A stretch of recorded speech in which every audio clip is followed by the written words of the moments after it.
Hello and welcome once again everyone. In light of the recent CV rework, it's been a tough couple of weeks for all of us gamers who love playing destroyers in World of Warships. Today I'm going to revisit the IJN Tier 9 gunboat destroyer, the Kitakaze. And before jumping into the highlights, let's quickly go through the ship's upgrades and captain skills used in this video. I have the Kitakaze fully researched, so I would suggest going for the B hull first, followed by the gunfire control system, and lastly the upgraded torpedoes. You will have a choice here between the 12km and faster 8km torps. Next, I always use premium consumables. Not only will they increase survivability due to reduced cooldown on damage control, the extra charges of smoke and torpedo reload booster are virtually always used, and despite the increased credit cost, better game performance will earn you much more in the long run. Next to the upgrades, main armaments mod 1, damage control mod 1, AA modification 1 instead of the usual aiming systems mod 1, propulsion mod 2, concealment system mod 1, and main battery mod 3. Onto the captain skills, I'm using the Yamamoto bonus captain, starting with preventive maintenance, last stand, adrenaline rush, survivability expert, basic firing training, IFAG, and finally concealment expert. So let's look at the ship's resulting core stats. Kitakaze comes with 4 dual 100mm turrets. This setup allows a 2.4 second reload, 12.5 kilometers of range with a base fire chance of 4%. 2 turrets in the front and 2 in the back, allowing for a lot of flexibility while either advancing or withdrawing. Kitakaze has one sextuple torpedo launcher with very hard-hitting torpedoes with a maximum damage of over 23,000. Despite having a very slow reload speed, Kitakaze does have access to the torpedo reload booster consumable, allowing you when necessary to put 12 torps in the water virtually at once. Next we have our upgraded AA defense with the AA guns modification 1. We get a 50% increase to medium range and a 40% increase in long-range AA defense. Our maneuverability consists of a max speed of 36 knots, a turning circle of 730 meters, and a rudder shift time of 4.6 seconds. Kitakaze's detection range now from sea is 5.9 kilometers, but here, and most importantly, due to a recent hotfix which reduced detection by air, we have a plane detection range of only 2.9 kilometers. Using this now to our advantage will become key to combating the widespread aerial threat now in the game. Quickly before we start the main video, I'd like to remind you I'm uploading content regularly to YouTube, so if you want to keep in touch, just follow the on-screen instructions. I've been a little reluctant to upload any content in recent weeks due to the huge amount of changes introduced by Wargaming. Not only have we had the CV rework, AA reinforcement, changes to detection ranges, gun bloom and aerial detection to name but a few. Throw in a few swings of the Nerf bat along the way with a couple of hot fixes, resulting in the game being in a huge state of flux. There are now signs of things becoming more stable, and destroyers are once more again a viable option. Feel free to join me now in a collective sigh of relief. Trust me, at one stage after a sequence of 14 consecutive games playing Tier 6 destroyers, being up-tiered to Tier 8 and facing double CVs in every game, I was beginning to feel a little disillusioned with it all. For those of you who have experienced being chased relentlessly by not one but 2 squadrons of rocket planes, you would have quickly realized the class was virtually unplayable for the last few weeks. The British CVs will be introduced to the game in the next patch, which will ensure a growing population of CV players, and thus I think it's important to share with you my tactics and strategy on how best to deal with the increased aerial threats you will be faced with, while still carrying out the destroyer role to the best of your ability. Enemy Fletcher has been spotted by my carrier's rocket planes, so I'm quickly going to get off some salvos while he's manoeuvring under pressure there. He's managed to get undetected. He's detected again. I am under fire. I'm just going to manoeuvre in behind this island. I'll get another couple of salvos off on this Fletcher.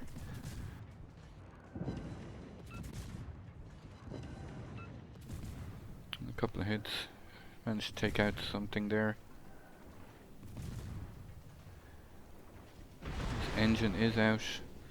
So manoeuvre away from this incoming fire here and get in behind this island. Get undetected. I did manage to set a fire on the Fletcher there. That's always good. That fire is ticking. Okay, I've just lost detection. Set of Fletcher torps. Enemy aircraft coming in. Instantly turn on my anti-aircraft. Use the island to block any attempted drop when torpedo actually hits the island. Quickly smoke up here because I am detected by those planes. Enemy Alsace is shooting HE at me for maximum effect. Just going to put some quick fire on him. He is turning away. These French battleships are quite fast and quite hard to hit at this range. He is turning away quite fast and out of my effective range. I do manage to get one salvo on him on his stern. I'm just going to have to be content to take the cap. I've forced off the enemy Fletcher.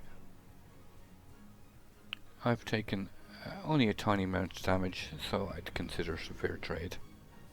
Now a quick look around. Now I can see that the A cap is being contested. There is probably a destroyer hiding in that corner over there. Just going to drop a double spread of torps into this area and start pushing in. I like this tactic of pre-torping an area of an attack where I'm going to push in now hard.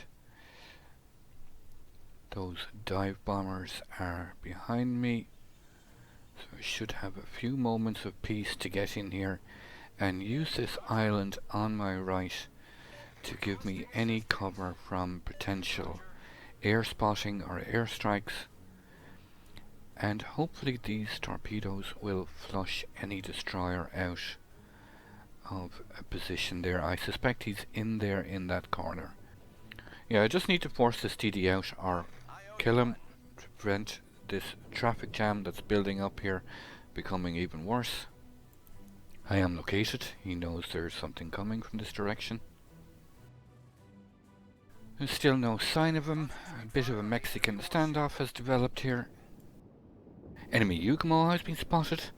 I wasn't expecting him to be in that corner. He's under fire. I'm just going to hug the island here and turn my guns. Enemy aircraft, enemy torpedo bombers coming in. Going to turn on my anti-aircraft. You can see I only got detected at the point they actually came over the island. I'm able to put them under full fire. The enemy Yugumo has died. Just going to keep hugging the island. Try and keep these enemy torpedo planes under as much fire as possible. He's attempting to drop our Cossack. Just making sure to hug the island and keep an eye out for any potential drop. You can see now I'm dropping detection here as these enemy fighter planes circle. Normally in such a situation before I would have been perma-spotted, but now I'm only getting spotted when these planes actually have a direct line of sight on me over the island. Making a conscious effort to turn on and off your anti-aircraft when necessary will keep you unspotted and undetected. Oh my god. Friendly Cossack blows his horn, clearly sees me and decides shooting me is still an option. Always a joy when you get shot at by a friendly team. At least he says sorry in chat. Time to smoke up quickly and put some fire on this enemy Iowa. No need to repair that gun, it repairs itself pretty quickly. No point in having my damage control on cooldown when I might need it suddenly. Got a fire on the Iowa. He doesn't seem to be making much of an attempt to maneuver away out of trouble. He's reversing ever so slightly. Enemy Miyoko is spotted. I'm going to quickly swap targets. Enemy Miyoko is low health. He is attempting to torp, showing all that broadside. Quickly keep him under sustained fire, try and get a fire on him. I should be able to whittle him down pretty quickly. There's a fire. He's instantly repaired it. He is low health, so he has no choice really. And he goes down. There's the torps from Miyoko. We'll swap back to the enemy Iowa, who is burning and still not making much of an attempt to get out of trouble there. Get a second fire. He's reversing ever so slowly away, but that's not going to save him. It's going to keep him under fire. A couple of seconds left on the smoke. Hopefully burn him down before the smoke runs out. More enemy fighters coming in. I'm in a nice position. I'm pretty close to our friendly battleships, so we have combined anti-aircraft here. Quickly knock it back on.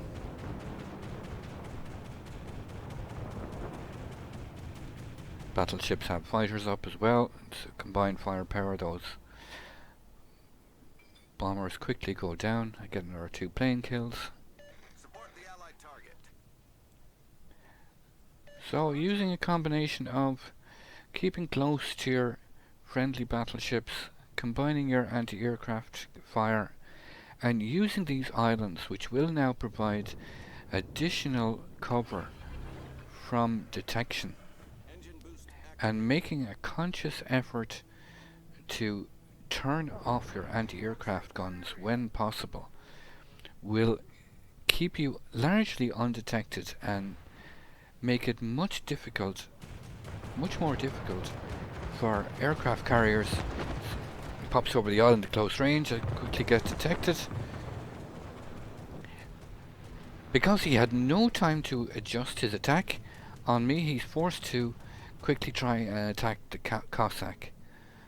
And we get another plane kill and quickly undetected again. But now the enemy team is approaching and attempting to capture the B cap in force. So this is where we have to draw a line in the sand. Enemy Cossack, our friendly Cossack is retreating. Enemy Akizuki is in that smoke, so I'm going to put 1 spread there and 1 on this enemy Alsace. I was wanting to turn left, but I won't have time to get around the island, so I'm just going to have to smoke up here, try and angle away so I'll have an angle of an escape. Radared from the enemy Donskoy. That's unfortunate. I have no choice here now. There's enemy planes overhead. That's fortunate. The enemy radar goes down. And they're trying to reverse in this smoke, keep moving. I've kind of forced this enemy Alsace to turn broadside into the torpedoes. We get the enemy Akizuki and the enemy Alsace. Double strike. Quickly swap fire onto the enemy Kitakaze now. Reversed back out of my smoke here. I'm still undetected. We have no enemy ships on this side. Keep putting fire on this Enemy Gunboat now. He does have a fire on his stern, so the rest of his ship is vulnerable to fire. It'd be nice to get a second fire on him, push him back. RNG is not quite on my side here at the moment. I'm going to persist on keeping fire on him. Still no joy. There we get a fire finally. That's what forces him to turn away, that second fire. He has no wish to continue burning like that. There we get a second. He's now got 3 fires on him. Enemy Donskoy is making an approach. Time to swap targets. I just need to check my position here. I have reversed slightly back out. I thought I might still be undetected this side of the smoke, but now I'm going to have to maneuver away, quick to get a fire on him. I have to start moving. Okay, there's my escape route around the island. He is putting me under fire. Hopefully avoid this second volley, which we do. Here's the Confederate. Keep this guy under fire. And, oh, our enemy Alsace deletes him. Enemy Cossack is in trouble. I kind of slipped up here. I should have swapped earlier to this enemy Fletcher. He does kill our Cossack, unfortunately. He is maneuvering away. Fletcher can be quite a tricky target to hit while they're maneuvering away like this. Our Alsace takes him down. It's at stages like this in the fight that it can get quite frantic. We swap quickly to the enemy Scharnhorst, who is trying to retreat. Attempt to get a fire on him. He is focusing on me. I'm going to try and angle in, mitigate some damage. He does land some shells. I'm going to swap back to the enemy Gneiss now, who has found the courage to return to the fray.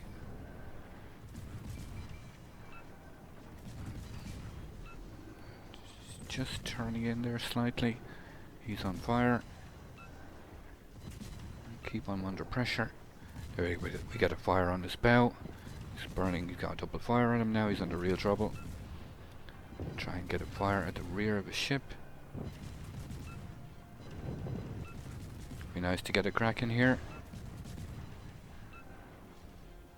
It's not to be. Our Gneiss now takes out their Gneiss now. Swap back quickly to the enemy Scharnhorst, who is still retreating, trying to flee out that gap between the islands. Once again, he seems to be fully focused on me. I've shown a little bit too much. Yeah, just as I thought, I was showing a little bit too much broadside there.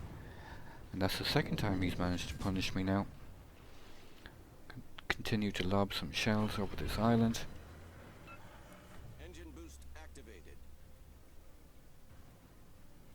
It got quite brutal there for a few moments. It's in those moments that the Kitakaze can really shine. It doesn't discriminate. It's got damage suitable for all targets. Get some torps down on this enemy Scharnhorst. Although he does seem to be making a hard turn back into the island group where he just came from. He is on fire. Try and get a fire on the rear of his ship. No joy as yet. He is turning broadside. Should actually change now to AP as he is close range, but he is so close to going down. Just trying to secure this kill. It's not to be. Shokaku, enemy Baltimore, has me under fire. Rapidly running out of targets now. This will be my last chance to try and secure the Kraken and the win for the team. Enemy Baltimore is quite low. He has actually misjudged his direction here. He had actually turned away when I thought he was turning in towards me. Just time to adjust the aim, and the fireworks are cut short, unfortunately. But we secured the Kraken right before the end. While we check the results screen, I'd like to thank you guys all for watching. Very respectable 157k damage.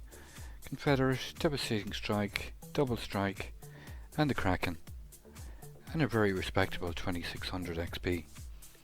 As usual, I'm releasing videos on a regular basis. If you want to keep in touch, just follow the on-screen instructions. Until the next time, thanks again.